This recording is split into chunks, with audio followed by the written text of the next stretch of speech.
Welcome to the channel, or welcome back. My name is John Weinberg. Today, I'm talking about what it would do if I were starting film photography today.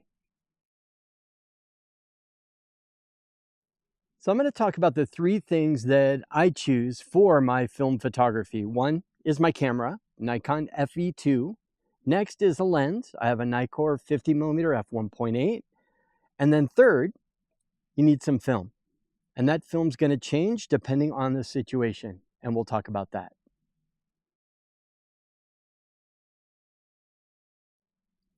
So let's talk about cameras. I chose the Nikon FE2 back in 1985, and I would choose it again today.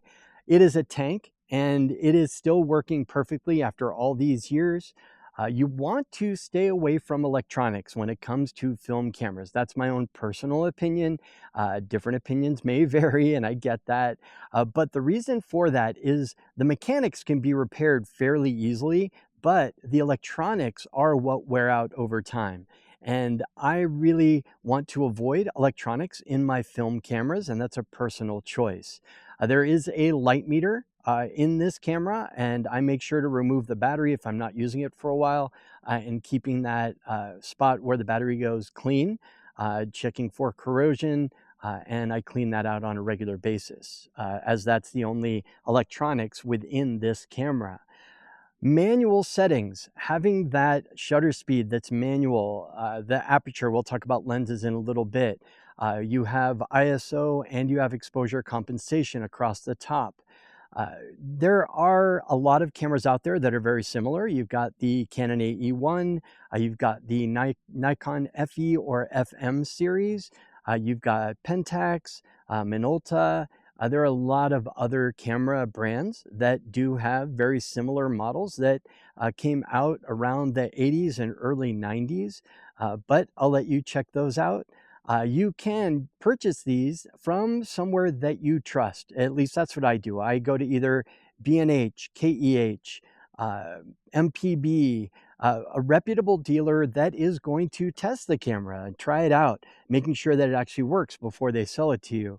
And they're going to disclose any issues when they sell it to you. And usually it's in the description of the individual camera. I know KEH does a really good job of the details and showing you what the issues are, telling you about the issues with the camera before they sell it. They're not perfect because they're older. They've been around for a while. So you really want to make sure that when you purchase one that it's in good working order, or that you know either somewhere you're going to take it to have it repaired, or you know you want to invest the money in order to have that done. So just make sure that you're choosing wisely and choose one that's manual, that will allow you all those manual controls to have a little bit more fun. There are point and shoot film cameras out there. I'm not talking about those because I don't use them, but that's once again personal preference and not what I'm using.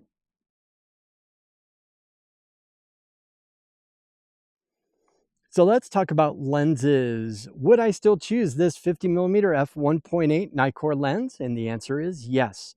When you choose a lens for your film camera, make sure that you get the right mount. Nikon uses an F mount, and there are other mounts for Nikon and other cameras.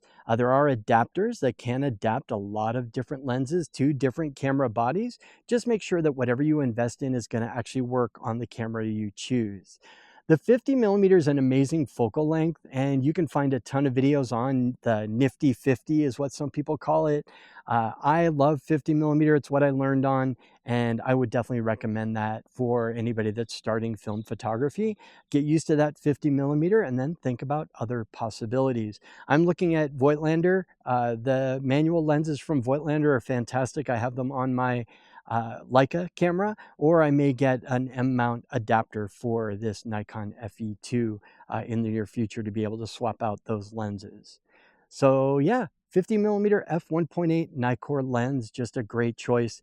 You really can't go wrong with an all manual 50mm lens, regardless of the different camera system that you use. But once again, make sure you have the right mount.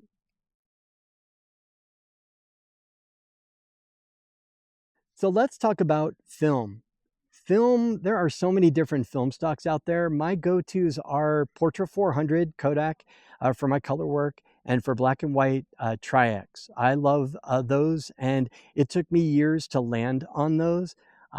But there are so many options out there for you. Explore, check things out. The Darkroom, I'm going to go ahead and link to that down below so that you can check it out.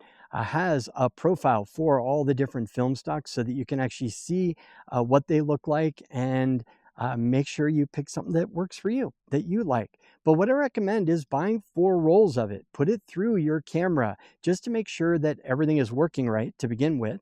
And then second, understanding roll after roll after roll, how it interacts with the settings of your camera. You're going to learn that over time, and you have to make sure that you figure that out first before you start switching film stocks, because you're going to have a different look and feel depending on the film stock that you choose. Consistency is key when you're first starting out and understanding how your camera works. And that's something that you really should work on before moving on and exploring different possibilities for film stocks. Just my own personal recommendation. Do whatever you want because it's your art. You're going to have fun with it.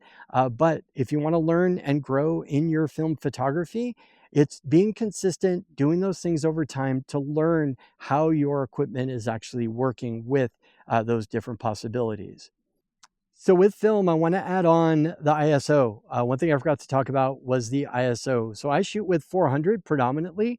That is what's almost always in my camera, unless I'm shooting something specific like lights at nighttime. Then I'm looking at an 800 speed, maybe CineStill, or maybe 100 speed if I'm doing portraits with studio lights or in a bright daylight environment. Just know that different speeds are like the ISO on your digital camera. You can adjust those, but you don't have as much leeway on your film camera. There is a thing called pushing and pulling. That can be some homework for you to check out for ways to work with different speed films, but 400 is what I recommend starting with. So that is the end of this video. I hope you've enjoyed it. Once again, this is what I would do if I were starting film photography today. Not everybody is going to be like me, so there are lots of other options out there for you. Explore it, check it out. Try to find a spot where you can actually pick them up. Here in the Bay Area, Seawood Photo is amazing, and you can actually pick up and play with all these different types of film cameras and make up your mind as to what's going to work for you. There's so many different possibilities when it comes to film photography. The whole idea is to have fun and figure out how to make your art. My name is John Weinberg. Till next time, take care.